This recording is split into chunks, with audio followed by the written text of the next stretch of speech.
شفاء لروحي وحبل المتين ورحمة قلبي وحصن الحصين.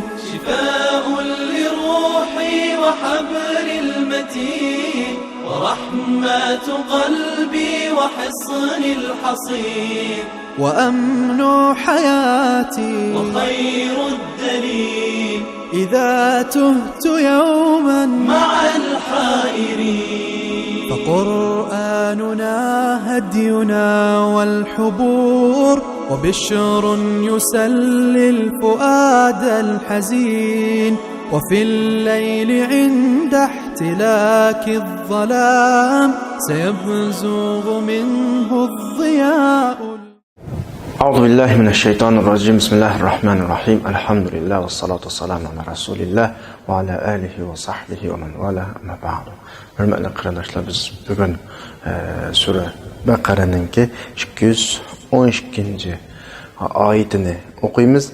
İlgirki ayetlerde Allah Subhanahu ve Taala nimet birip bu nimetni şükürsizlik, tuzgorluk bilen karşılagan kavmninki, yani Banu İsrailninki meselesini tilga alıp bizge ağır derecede bir agahlandırış bergandan keyin bugünkü dersimizde kafirlarninki, dinsizlarninki hayat qo'ygan qarashini bizga tushuntirib o'tadi. Yani hayatga ular qaysi ko'z bilan qaraydi, mu'minlar qaysi ko'z bilan qaraydi, bu nuqta inshaalloh bugungi darsimizda oydinlashadi.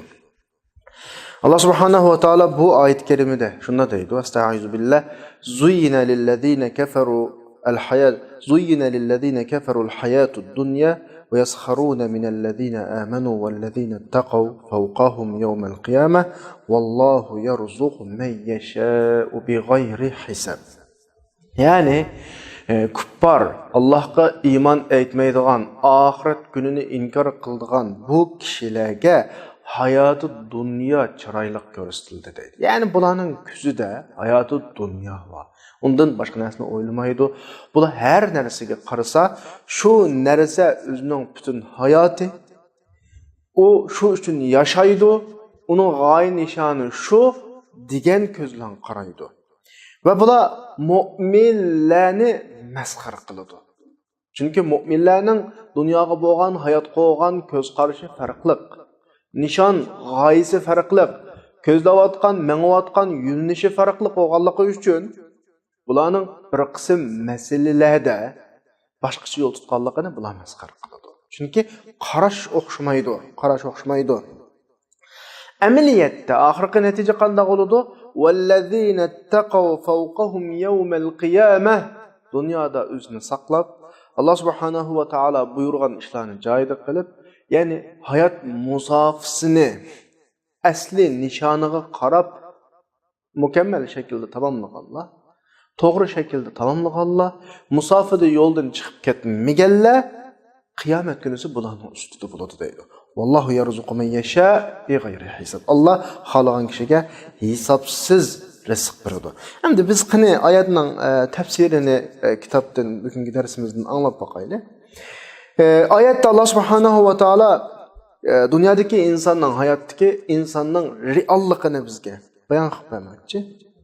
Amaliyotda bu reallıqqa qaraganimizda reallık bizge şunu ifodalaydi ki asli insan dünyanın xo'jayini asli, hayatning xo'jayini asli. Bunda deganlik hayotdagi, dunyodagi her türlü şeylerning hammasi insonga xizmat qiladi. Qarab baqsaq, cansız toprak ösümliklerge hizmet kıldı. Ösümlikler ve toprak canlıklara hizmet kıldı, hayvanlara mesela. Ve bu üçü hemmesi koşulup emeliyatta insana hizmet kıldı. Hayattaki bütün nerseler şundan ibaret. Cansız, canlılık, din ibaret başka nerse emez. Bütün nerseler insana hizmet kıldı. İnsan bu türlerin asli hocayını. Endi bu yerga kelgan va mush nuqtaga kelgan vaqtimizda aqliy nuqtadan o'ylab baqsaq, inson atrofiga qarasa, u mu o'zining xizmatida, bu mu o'zining xizmatida, har şey insonning manfaati uchun mangdurilgan Her şeyinin hareketi, hatta quyosh aydın tatib büyük mahluklarning hareketi o. İnsanның turmuş ritmi üçün mağdurulgan, hamma narsa insonning manfaati uchun bo'lgan ekan, inson shu narsani o'ylab boqmasi lozim. Acaba mendanmi yuqori bir tur bormidi? Qarasa hammasi o'ziga xizmat qildi ekan. Buni o'ylash kerak. Ya'ni insonga xizmat qilgan butun bu turlar amaliyotda insonning kontrolligida emas. Buni o'ylamas lozim. Qarasa onun xizmatida, bumi o'zining xizmatida, mushuning manfaati uchun qo'yilgan hammasi inson xizmat qilyotdi. Ammo rasmiy bo'lgan vaqtda insonning kuchi yetmaydi. İnsan quyoshni xohlagan vaqtda chiqib, xohlagan vaqtda fotura olmaydi. Masalan, atrofidagi havoni, garchi inson xizmat qilayotgan bo'lsa-mu, xohlagan shaklda qana qilinmaydi, idora qilinmaydi. O'simliklarmi shu, hayvonlarmi shu, ammo insonga xizmat qiladi. Bu nuqtadan inson o'ylab boqmasi kerakki, mening ustimda mushlarning hammani idora qilayotgan, ya'ni butun narsalarni menga bo'ysundirgan, mening xizmatimda qilgan va men uningga bo'ysunishga tegishlik birisi bormidi deyish kerak. Mushuni o'ylashi lozim. Tamam, inson u yerga yetamagan taqdirda, bir savolga bora olmagan taqdirda kallasida bir tepishmoq paydo bo'ladi. Men kim deydigan bir savol paydo bo'ladi. Nima uchun tug'ilman, hayotda mush shaklda, hozirgi shaklda yashayman? Bizning aslimiz ne va oxirgi qaytadigan joyimiz ne? Bu haqda o'ylanmamiz lozim. Hayot kichikgina bir doirada belgilab, mushu insonning hayoti, uning o'tmishi yo'q va kelgusi yo'q deyish bir aqlning toliqi. Bu nuqtalarni inson o'ylaması lozim. O'ylab yetamaganida kallada bir tepishmoq paydo bo'ladi. Kallada bir savol belgisi paydo bo'ladi. Shu vaqtida Alloh subhanahu va taolo insonning kallasidagi bu savol belgilariga javob berish uchun payg'ambar avatidi. Kitap tushirdi. Payg'ambarlar kitoblar kelib, senden büyük olan zat Allah. O hech narsaga o'xshamaydi. Dunyodagi sen bilgan, ko'rgan, anglagan, duygan her narsadan büyük degan vaqtida inson endi kallamdagi savol isharatining javobini topdim. O'zimning kimligini topdim, mening kim yaratganligini topdim, nega yaratganligini bildim. Qarshalaman deyish kerak asli. Chunki bu javob payg'ambarlarning bergan javobi.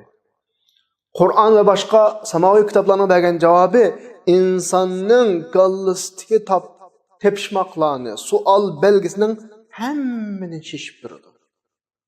Hammaga javob bo'ladi. Bu nuqtadan inson asli xushal bo'lish kerak. Payg'ambarlar, kitoblar insonga avatilganligidan.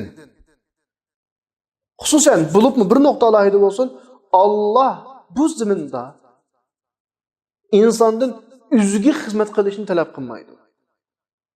Allohning xizmatga ehtiyoji yo'q. Ve Allah'ın bendining ibadetiga ehtiyoji yo'q. Faqat va faqat talab qiladigan nima o desa, atrofidagi bütün insonning xizmati uchun bo'ysundirilgan ne'matning uzluksiz davom qilishi uchun, insonning bulardan uzluksiz foydalanishi uchun, xato yo'lga kirib ketib, teyilib ketmasligi uchun va o'zi yashayotgan azizlikni olib kelmas uchun Alloh bilan bo'lgan aloqani saqlash. Boshqa hech nima talab qilmadi Alloh bendidan. Allah'ın benden talep qilgani faqat bendining Allah bilan bo'lgan aloqasini saqlash. Shunga mu'min ikki şeyning orasida yashaydi. Birisi o'zi uchun xizmat qilayotgan atrofidagi shaylar, yana birisi mushlarning hammasini o'ziga bo'ysunib bergan uning Robbi. Robbiga bo'lgan aloqani uzmaydi, atrofidagi o'ziga xizmat qilayotgan narsalar uzluksiz insonga xizmat qiladi. Mana bu Allohning insondan talab qilayotgani, shukr qilsang davomli ziyoda qilib berman deganning tushunchasi. Mana bu endi kim o'sha insonning ichida. İnsanın qaraydigan nuqtasi ikki bo'ldi. Birisi o'ziga xizmat qilayotgan taraf, endi past o'zlin tuvan taraf, yana birisi mushu xizmatlarni o'rinlashtirgan va o'zini bu yerga akagan o'zidan yuqori bo'lgan iloh tarafi, ya'ni Alloh tarafi. İnsan bu ikki tarafning o'rtasida. Birisi Alloh bilan, birisi o'ziga xizmat qilayotgan boshqa jonliq, jonsiz bütün şeylarning o'rtasida yashaydi. Din insonni nima deydi? Ikkisiga teng qaraydi. qarash ko'zing farqli bo'lsin. Yuqoridagini ilohim, Robbim va men oxirida qaytib shuning huzuriga ketadigan zot degan ko'z bilan qara. Pastkilarga o'tkinchi bir vosita, mening foydalanish uchun qo'yilgan vaqtlik shaylar, men mushu musofirni kechkicha, mushu yo'ldan o'tkicha foydalangan narsaga ko'zdan qara. degan bu insonning talab qilinayotgani bu. İnsan bu nuqtadan qaragan vaqtda Alloh bilan bo'lgan aloqasini uzmay, o'ziga xizmat qilayotgan boshqa shaylarga joyida muomala qilib, joyida ko'z bilan qaragan vaqtida bu davom qiladi. Anda olmagan vaqtda masala dal aksi shaklda natija uradi. Endi musha kelgan vaqtimiz asli insonning qilish tegishli ishi bu. Ammo dunyodagi kuffarlar, Allohni inkor qilganlar, dinga inkor qilganlar qanday qaraydi desa, zuyyina lillazina kafaru al-hayatud dunya. Bu kuffarlarningki, dinsizlarningki hayotga qaragan o'lchimi bu. Ya'ni hayot hamma narsada qaraydi. Hayat bularning ko'zida shunchalik go'zalki, undan boshqasini buning ko'zi ko'rmaydi. Hayotim mushu narsalar bilan hayot mening hayotim. Undan o'tasi yo'q, undan boshqasi yo'q degan qarash bularning qarashi shu. Ya'ni bular o'ziga xizmat qilish uchun hozirlangan bir narsalarni o'zining g'oya nishoni qilib oldi, o'zining xizmatchilarini o'zining xo'jayini qilib oldi. Chunki bu uning uchun chopadigan bir holatga keldi. Asli u narsalar inson uchun xizmat qiladi, ammo inson u narsalarni o'zining g'oyasi qilib olish orqali o'zi bularga xizmat qiladigan bir holatga keldi. Mana bu Qur'oni Karimdagi kuffarlarning shaylarga, dunyoga qarash ko'zini bizga deb berayotgan bir ifoda. Bu ifoda bular emas.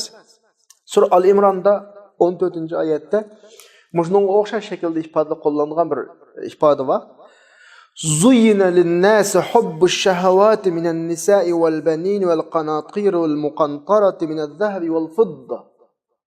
Ya'ni insonlarga aya, bala, oltin, kumush, mol dunyoning muhabbati, sevgisi ana qilinda chiroyli ko'rsatildi. Bu insonlarning hayot qo'ygan qarash, ko'z qarashini bayon qiladi. Ammo yerda ikki oyatning o'tirida sal farq bor. Hozir biz bugun Sura Baqarada o'qiyotgan oyatda kuffarlar degan ifoda bilan qo'llanilgan. Bunda hayotid dunyo, dunyo hayoti degan markaz qilinib, nuqtaliq shaklda ifodalangan.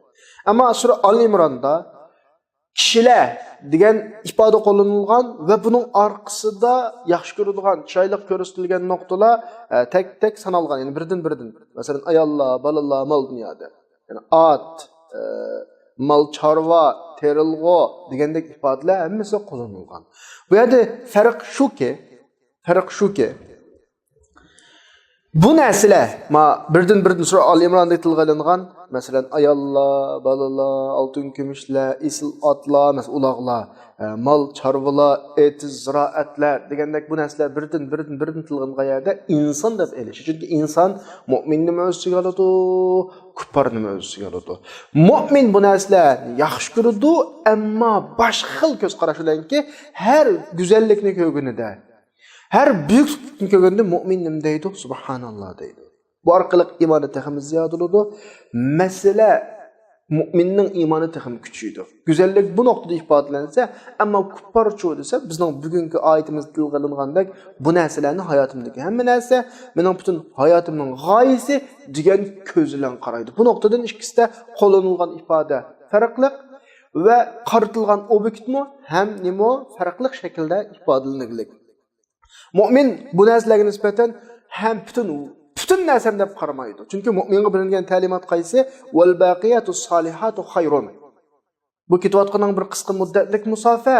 Bunda manfaatlanayotgan narsalarning hammasi qilib qoladigan narsalar, ya'ni dunyoda qilib qoladigan, ammo mangu qilib qoladigan ishlar, yaxshi ishlar, go'zal ishlar sening qilgan va uringan vazifalaring xayr degan ma'noda mu'minning kallasi bu shaklda programlangan. Ya'ni mu'min atrofidagi butun o'zi foydalanayotgan dunyoning nozu ne'mat huzurlarining hammani o'tkinchi narsalar, qilib qoladigan, ketib qoladigan, mening musofamda davomli uning qarshi turolmaydigan narsa deb o'ylaydi. Chunki biz musofir ketyapmiz bu yo'lda, u qilib qoladi bu yerda.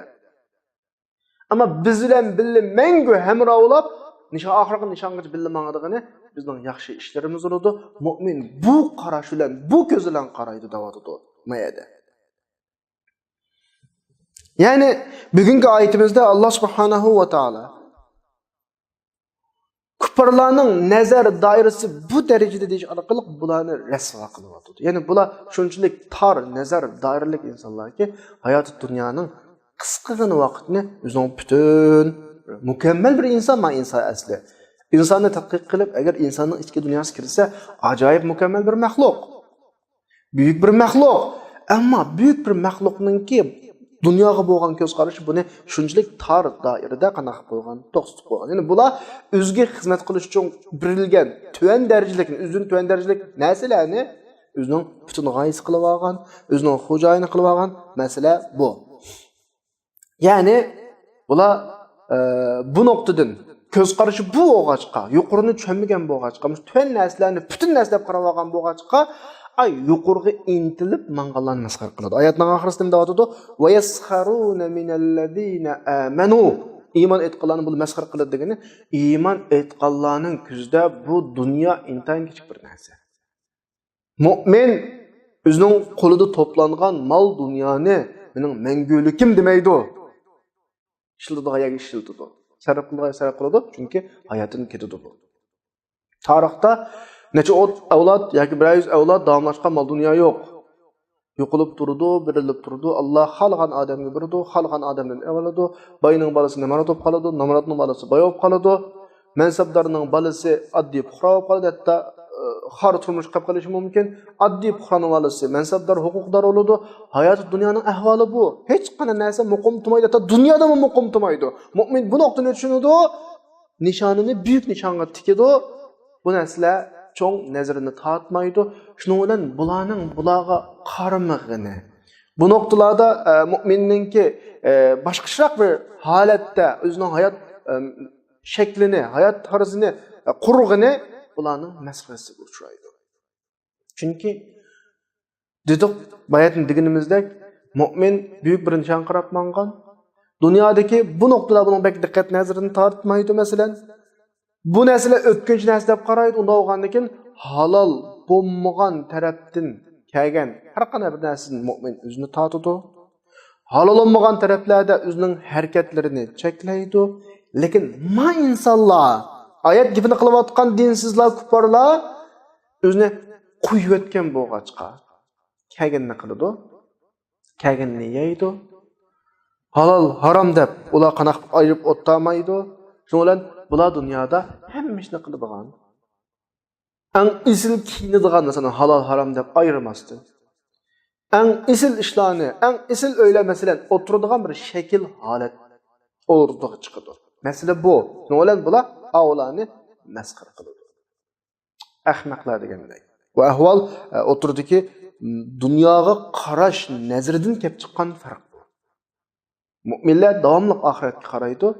Dünya o'tkinchi deb qaraydi. Shuning boshqa dunyoning masalalari yerda qolib qoladi. Chunki asosiy vazifasi bor.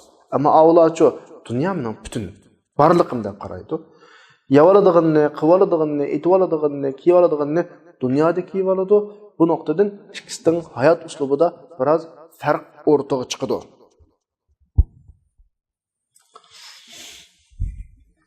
Ammo amaliyotchi masalaning oxirgi natijasi nima bo'ladi? Tabiiyki imtihonning oldida bugun vaqt bir o'tkinchi vaqt. Men bu vaqtda boshqa behuda o'yin tomoshalarni qo'yib imtihonga tayyorlik qilib yaxshi imtihondan o'tay degan nazariya bilan o'zining shu imtihon oldidagi bir 2 oy yoki ma'lum vaqtini o'rinlashtirgan inson bilan imtihon uning kalasiga kirib chiqmaydigan navbatdagi bugungi o'zininki huzurini ko'zlagan insonning shu vaqtdagi farqi ma'lum bir ahmoq, ya'ni jafo tortayotgan, ko'ngil tortmayga bormagan, o'ynaydigan yerga bormagan insonni hisoblanib masxaraga uchirgan bo'lsa, imtihondan keyingi natija o'rtaga chiqqandan keyin buning farqi shu an chiqadi. Qur'on nima deydi buni? Vallazina taqaw fawqahum yawmal qiyamah. Ya'ni o'zini saqlaganlar, Allohdan qo'rqqanlar.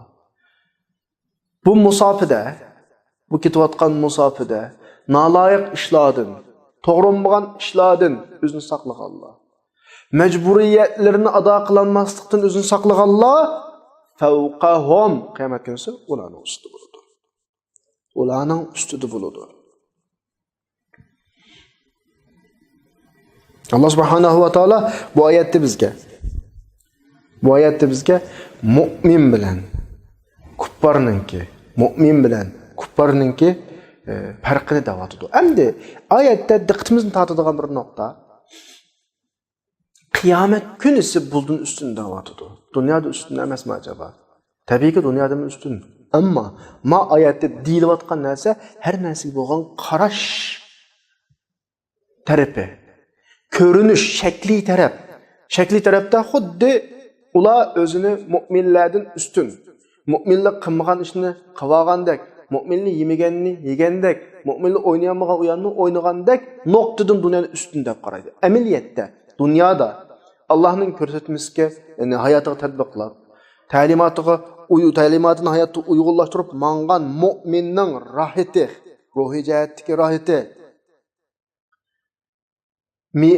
o'zining axloqiy jihatdagi rohat qalb huzuri uni kuffar hargiz his qilolmaydi. Chunki mu'min ichki tashqi dunyosi bir-biriga qana qilgan, moslashgan. Axloqiy jihatda uningda churuklik yo'q. Birovlarga aziyat vermedi, para olmadi, boshqalarning g'aybatini qilmadi, boshqalarning mol-mulkini bulantadan qilmadi, boshqalarning haqqiga kirmadi. Özü azaplanadigan ishni qilmadi. Gerçi ko'rinishda o tuvan yashagandek, masalan, avladek farog'at yashayolmagandek bo'lgan bilan qalbidagi qalb huzuri o hargiz tasavvur qilolmaydi. Ya'ni uning vaqtdagi saodati kuffar, dinsiz yashayotgan navbatda ko'rinishda farog'atli ko'ringan turmushda tepilmaydi. Huzur, qalb huzuri. Shuna Əməliyyatı bu, lekin tashqi ko'rinishida uning turmushi intayin farog'atlik, uning turmushi intayin jafo mushaqqatlik, bu shakl kishilarning dunyodagi qaragandilam ko'radigan bir shakl bo'lgancha Alloh bu nuqtani chiqish qilib turib, tamam, dunyoda biz mu'mindan yuqori deb yashasang yasha. Voy musulmonlar bizni tuvan deb o'ylasang o'yla, lekin qiyomatda bular mutlaqo natija chiqqandan keyin, imtihon natijasi chiqqandan keyin ahvolni shu vaqtda ko'rsa, mutlaqo sizlarning ustunlarda bo'ladi deydi. Bu xil ahvol Qur'oni Karimda boshqa oyatlarda tilga olingan sura Mutaffifinda innallazina ajramu kanu minallazina amanu yadhakun. Yani dunyoda jinoyatga patqan, gunohga patqan insonlar mu'minlarni masxir qilib kulishdi deydi. Va iza marru bihim yataghamazun. Qishnalsa ko'z qisishidir. Chunki ularning nazarida bular bir to'p ahmoqlar. Chunki ular dunyoga biz bayatni deganimizdek qarash bilan qaragan bo'lg'achqa, ko'z bilan qaragan bo'lg'achqa, ma odamlar bu dunyoning huzurini suradigan bir to'p ahmoqlar. Va idan qalabu ila ahlihim qalabu fakihin. Nayto huzur ishida uyga qaytadi ular. Chunki o'zicha nurg'on ishni qilib olgan bular. Va iza ra'awhum qalu inna haulay ladallun. Buni yo'lda ko'rsa, masalan, mu'minlarni ko'rsa, yo'ldan chiqqan insonlar, xatolashgan insonlar. Nima qilib deyman? O'zini jafoga tashlab degandek bir xil ifodalar bilan ul azg'un deyshidi. Va ma ursilu alayhim hafizin. Bularga muhofizkor, ya'ni ularni qo'g'daydigan, ularning har bir ishni hisob oladigan qilib avatilmagan. Ammo oxirgi natija qanday bo'ladi? Falyawmallazina amanu minal kuffar yadhakun. Mu'minlar kuffarlardan kuladi qiyomat kunisi. Endi musha qaraylik. Dunyodagi kulishning orqasida bir yig'lash bo'ladi mutlaqo. Ammo oxiratdagi kulgining orqasida yig'lash yo'q. Mu'minlar kuladi qiyomat kunisi kuffarlarning ahvolidan mangu yig'lamaydi. Chunki masala muqim o'zgarmas shaklda qoida hukm chiqarib o'tiladi. Dunyoda ular kuladi, kulkisining orqasini agish qiladigan bir yig'isi bor. Ammo oxiratda mu'minlar kuladi, undan keyin yig'ilmaydi mu'minlarning. Ya'ni ahvol mush shaklda oxirigacha ma'lum. Undan keyin oyatda bizning diqqatimizni tortgan bir nuqtalar bor. Buni mulohaza qilib o'tiramiz qarindoshlar. Oyatda mu'minlar qiyomat kunisi kuffarlarning ustida demidi. Bu ifoda qo'llanilmadi oyatda. Mazmun shu bo'lsa-mu. Oyatda qo'llanilgan ifoda vallazina taqav muttaqi o'g'allar, taqvo o'g'allar degan ifoda qo'llanildi. Nima uchun bunda qo'llanildi desa, chunki dunyoda bu yerda bir nuqta alohida muhim bir nuqta bor. Dunyoda mushu vaqtning o'zida 7 milliard insonning ichida 1 milliarddan ortiq, ya'ni 1,5 milliardga yaqin musulmonlar bor. Bularning hammasi, musulmonlarning hammasi shakli jihatda o'zini mu'min deydi. Men o'zimni mu'min deyman. O taraf o'zini mu'min deydi, avm o'zini mu'min deydi. Ya'ni mu'min degan bir ismga aylangan bu yerda. Ammo oxiratda hisob qilinadigan bizga qo'yilgan bu ism bo'lmasdan bizning ichki dunyoyimiz bo'ladi. İchki dunyoyimizda biz Allohdan qo'rqdikmi, qo'rqmadikmi? Allohning ta'limotini hayotimizga uyg'unladikmi? Allah cheklagan yandikmi, buyurgan ishlarni qildikmi, ustimizga tushgan vazifani ado qildikmi, qilmadikmi? Bu bizning ichki dunyoyimiz. Bu bizning ichki dunyoyimiz. Qiyomat kuni beriladigan mukofot, jazo bizning mu'min, musulmon degan ismimizga emas, ichki dunyoyimizga beriladi. Shunga Qur'oni Karimning ko'pincha yerlarida cennet meselesi tilga ilingan vaqtda muttaqi ibarasi tilganidiki, sening dunyoda mu'minman degan bir isming yoki shu to'pning ichida yashaganliging seni jannatga kirgizmaydi. Balki ichki dunyoning, qalbing, ixlosing, qalb bilan amaliyatingning uyg'unlashishi, ichki dunyoning bilan sirtki dunyoning uyg'unlashishi, ya'ni sen haqiqiy rostchil Allohdan qo'rqadigan bir odam bo'lishing Ondan keyin qiyomatni qutib so'laydi degan bo'ladi. Ya'ni bir odamning mu'min musulmon deb atalganligining o'zi u odamni qutuldirolmaydi. Bu oyatga diqqatimizni tortgan bir nuqta. Ikkinchi diqqatimizni tortgan nuqta oyatning oxirisida vallohu yarzuqu man yasha big'ayri hisob deydi. Alloh xalqan odamga hisobsiz rizq beradi. Biz bu yerdagi rizq degan ifodaga qaraylik. Ko'pincha vaqtlarda rizqim keng oldu, rizqim tav oldu deb so'zlarni qo'llanamiz turmushimizda. Mushu rizq arabidagi rizq iborasi kelgan vaqtida bizning kallamizga ko'p hollarda keladigan o'qim bizdagi mol dunyo, pul, bular rizq deb tushunamiz amaliyotda. Bu bizning. Ammo amaliyotda rizq emas. Rizq mayli sen atrofingda nurg'un mol dunyoni to'pla yoki yanjuqingda bir tiyin yo'q bir odam bo'l, sening manfaatlanganing rizq bo'ladi. Ya'ni yegining rizq bo'ladi, kiygining rizq bo'ladi va ishlatvagining yaxshi yo'llarga bu rizq bo'ladi. Undan boshqasi faqat to'plangan mol hisoblanadi. Shunga bir odamningki ko'p mol dunyoni to'plaganligi ko'p rizq berilganligi emas. Chunki u to'plagan mol dunyosini o'zi foydalanmasligi mumkin. Ya doktor uni sen go'sht yeme deydi mesela. Ya undaq ya bundaq sebepler bilen toplangan mal dünyadan şu mal dünyanın toplamış menfaatlenmeslik mümkün. Ve bu rizq emas. Ya'ni rizq hukmi insonning manfaat. Ruhiy, psixik, ichki dunyo jihatda bizning ko'zimizga boshqaroq ko'ringan odamning ichki dunyoda boshqacha bo'lishi mumkin. Ko'zimizga shuncha go'zal yoki buyuk ko'ringan odamning ichki dunyosi intayin sesiq bo'lishi mumkin. Birovlarning ichki dunyosi rahat, huzurli bo'lishi mumkin. Birovlarningki xotirjam bo'l. Bu insonga berilgan. Mayli moddiy, ruhiy bo'lsin, insonning dunyodagi huzurini saqlaydigan har qanday narsa bu rizq bo'ladi. Ammo insonda imkoniyati buyukdek ko'ransimi, o'zi huzurlanmaydigan har qanday narsa bo'lim bo'lmaydi, rizq bo'lmaydi. Chunki bu yerdagi rizq masalasi shu. Boshqa emas.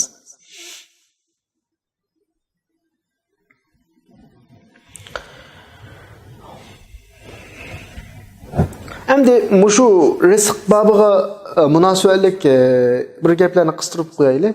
Qur'oni Karimda Alloh subhanahu va taolo jiqurullarda rizq berilgan narsalardan sarf qilish, xajlashni tashabbus qiladi. Ya'ni bu nuqtada bizning deydiganimiz nima desa, insonning berilgan rizqi har xil bo'lishi mumkin. Balki menga iqtisod berilishi mumkin. Buningdan men sarf qilish majburiyatimda, ya'ni Ondan başqa, puldan başqa bana 100 abroy birleşim mümkün. 100 abroyumu tayinib nurgun işini qila alışım mümkün. Men bunu sarf qilib atrofidagi ehtiyojli kishilarning ehtiyojini qamdashim kerak. Menga aql rizq berilgan bo'lishi mumkin. Men aqlimga tayinib boshqalar qilmagan ishni qila olishim mumkin. Men bu orqali boshqalarga yordam qilishim mumkin. Menda nufuz bo'lishi mumkin. Bu nufuzni tatib boshqalarga yordam. Demak, nima desa Alloh insoniyatga bergan imkoniyatning hammasi rizq qiladi. Biz bu imkoniyatdan foydalanib başqalarını menfaatlendirishimiz kerak, başqalarga xizmat qilishimiz kerak. Bu rizqdan chiqim qilishninki keng doiradagi tushunchasi mana bu. Shunga rizq desa faqat mol dunyo bilan buni qartib olishning o'zi xato. Mol dunyo deb tushunishning o'zi xato. Insonga berilgan butun imkoniyatlar, inson manfaatlanadigan huzurlarning hammasi rizq bo'ladi. Bu bizning ehtiyojimizdan oshgan vaqtda başqalar uchun sarf qilish kerakki, isrof qilinmasligi kerak. Men qilayotgan ishim mening zehniyatimdan oshgan bo'lsa, az bo'lsa, men zehniyatimning bosh tarafini boshqalar uchun sarf qilishim kerak. Menda o'zimning ishlaridan eshoq aql va, menda o'zimning ishlaridan eshoq imkoniyat va, o'zimning ehtiyojidan eshoq mol dunyo va, o'zimning ehtiyojidan eshoq nufuzim va, o'zimning ehtiyojidan eshoq har qanday shakldagi imkoniyatim bo'lsa, buni boshqalar uchun sarf qilish mening majburiyatim. Qur'ondagi rizq bergan, biz rizq bergan narsalardan sizlar chiqim qilinglar degan ma'no buyruq, mana bularning hammani qana qiladi, o'z chiqaradi. Undan boshqa oyatning oxirisi yana bizning diqqatimizni tortgan bir nuqta, bi g'ayri hisob. Bi g'ayri hisob deki hisob asli har qanday bir narsaning har qanday bir narsaga udulishini hisoblaymiz. Ya'ni bir odamningki kirimi bilan chiqimini udulashtirganligini bunda hisob bo'ladi. Men bir magazinga yoki do'konga kirib ma'lum bir malni elib, shu malga tushliq pulni bersam, bu hisobliq ish bo'ladi. Olgan narsam aniq, bergan narsam nima aniq. Endi Alloh hisobsiz rizq beradi deganning o'zi nima desa, banda hayotda ishlaydi. Banda hayotda tirishadi. Banda hayotda tirishadi. Bu yerda deydi-ki, Allah sana tirishqiningdan ortiq beradi deyotdi. Uddul basa bu boshqa, ammo mayda deyotgani ortiq beradi. Sen balkim dunyo hisoboti bilan qilgan vaqtimizda 2 so'mlik yoki 2 so'mga loyiq ishlashing mumkin. Alloh sana undan ortiq beradi. Chunki Alloh subhanahu va taolaning ustida nimishqi ma'nonga o'zi ishlagan, loyiq bo'lgan holatdan yuqori berding deydigan birisi yo'q. Alloh mutlaq ustida, Allohdan hech kim hisob ololmaydi. Bu bir Allah'ın xazinasi ham tugamaydi, chunki amboda manchilik mal va bunga manchilik pul kirsa, manchilik mal chiqaramiz deydigan shaklda Allohning xazinasi tugamaydi. Bu noktadan Allah hisobsiz rizq beradi. Sen mushizlik ishlading, Alloh sana uningdan buyukni berishga tamamen qodir. Mutlaq Allah subhanahu va taolaning qudratiga bog'langan ish, o qudratni, o Allohning hisobini qaytlab yoki bog'lab yoki boshqarib turadigan bir qonun bo'lmaydi. Allah mutlaq qudrat sahibi. Hattoki Allah kofirga jiq bersa, birisi kelib, "Ma kofirga nima uchun Alloh jiq rizq beradi?" deb so'rash huquq bo'lmaydi. Boshqa Allah har hikmat yuzidan xalqan odamga xalqan shaklda haslab beradi.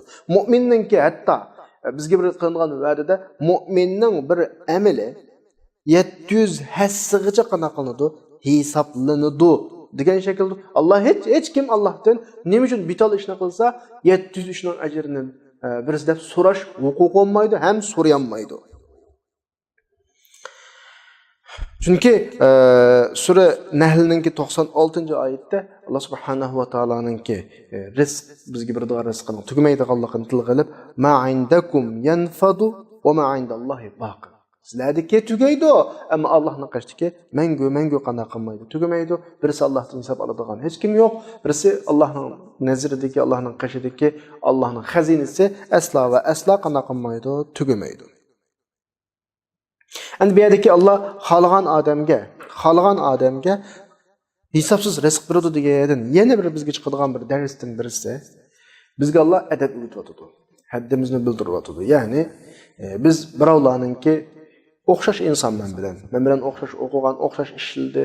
Qarasak u kin boshqacha bo'lib ketdi. Masalan, Yoki bir maktabda o'qidik, keyin bilimni ko'p ketdi masalan.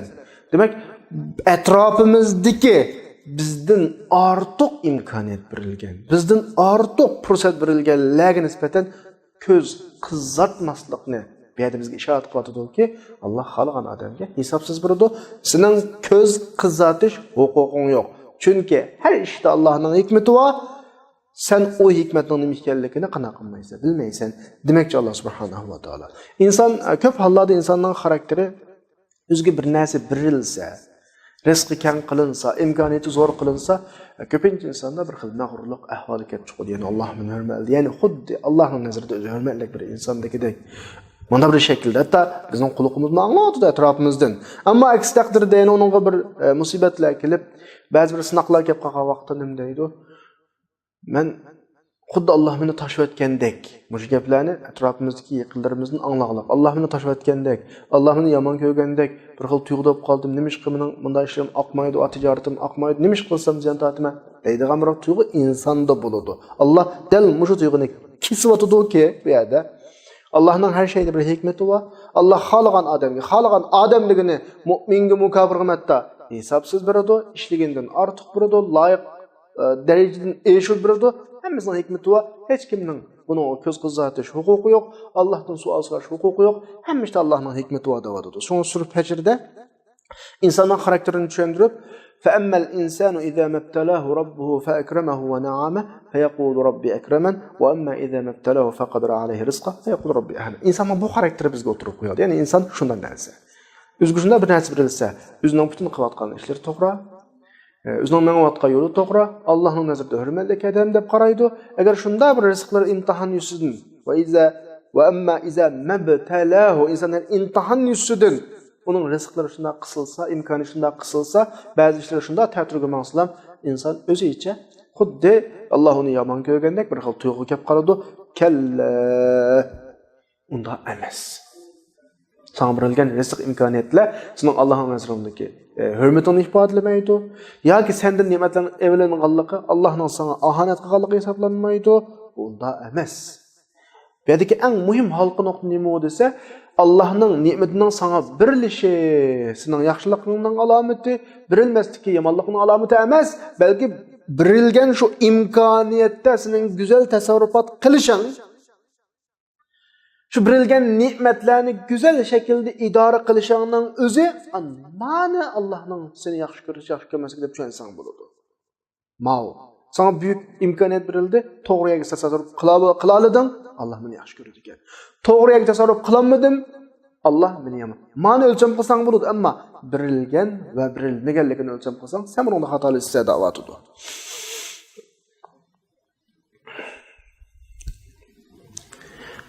Degenimizdeki bayatni ilgari azroq eskartib o'tdik. Vallohu yarzuqu man yasha bi g'ayri hisob degani bu oxiratning masalalari emas, dunyoning masalalarida har narsani o'zingning ishlagan hisobi bilan hisoblash bak to'g'ri emas.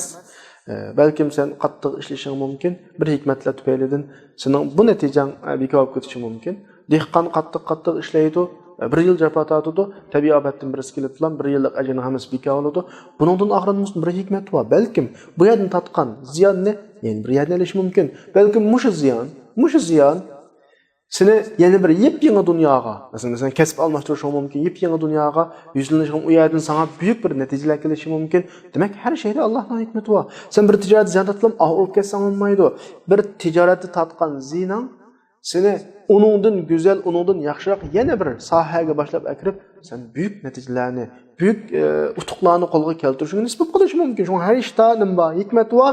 Alloh xalqan odamga hisobsiz beradi degani, ba'zi sana az beradi, ba'zi jiq beradi. Az berganning o'zimi bir hikmat yusidan, jiq berganning o'zimi hikmat yusidan, az beradigan vaqtda jiq bersa, jiq beradigan vaqt az bersa, sana balkim ziyonli qilishi mumkin. Bu nuqtani bu shaklda tushunishing kerak degan bir bizga masalani qanaqatıda tushunib beradi. Shunga masala nima desam, bu yerda ta'kidlab qo'ydigan bir narsa. Dunyo sababga bog'langan dunyo. Inson sabab qilish orqali natijaga erishadi. Ammo tamomi ishning oxirgi natijasi sababiyat nuqtasidan sababga bog'lansimi, ammo taqdir nuqtasidan Neticeninki ahirde belgileniş noktasından sebepnin ve şu sebepnin yaratıcısı olan Allah'ın. Sebep ve sebepnin neticesinin yaratıcısı olan. Sebep ve sebepnin neticesinin yaratıcısı olan Allah'ın ilk ilişkilerini Allah bizge tekrar qanaqan asıl tutudu. Sebep ne kılımız? Çünkü Allah buyurdu. Neticeni kütümüz? Çünkü Allah şu sebebi şu neticeni bağladı. Ve de sebep mi o? Allah'ın, netice mi o? Allah'ın bu her işkelesinin yaratıcısı kim o? Allah şuna sebepini kılış gerek buyurduğu için neticeni kimden kütümüz? Allah subhanahu wa ta'la'dan kütümüz. Bu ne? Bizge Allah subhanahu wa ta'la qanaqan asıl tutudu. Mesela Sure Talaq'ın 2. ayeti mi? "Ve men yettaqillaha yec'al lehu mahraca ve yerzuquhu min haythu la yahtasib." Yani Allah'tan korkup Allah'ın hakikatini tunuyumuz, sebebini kılımız, qalğanımızın çıkış yolumuz, rızkımız hemmesi kim tarafdan? Allah subhanahu wa ta'ala tarafdan. Şunu bilen bugünkü dersimiz bu şeyde ahırlaştı. Bugünkü dersde kuparlarınki hayat dünyaya olan göz qarashlari, mu'minlarga tutgan pozitsiyalari ve bunun ahirasida erişidigan neticesinin qanday bo'lganligi, hayat dünyanın asosiy dini noktadan prinsipi bizge tushuntirildi. Hayat dünya sebep netice şekilde oturg'a qo'yilgan. Bunun baş qurg'uvchisi bütün ishlarning qudrat hammasi Allohning ilkida. Biz bu nuqtani esimizdan chiqarmaslik kerak. Dunyo va oxiratga nisbatan ko'z qarashimiz aniq bo'lishi kerak. Dunyoning bir o'tkinchi hayot ekanligi, oxirida bizni kutayotgan oxiratning hayoti ekanligi, dunyoga nisbatan och ko'zlarcha yoki dunyo mening hamma nimam degan shaklda qaramasligimiz kerak ekanligi bu yerdan oyatdan bizga berilgan bugungi dars bo'ldi. Shuning bilan bugungi darsimiz mushayda oxirlashdi. Va axiru da'wana alhamdulillahi robbil alamin.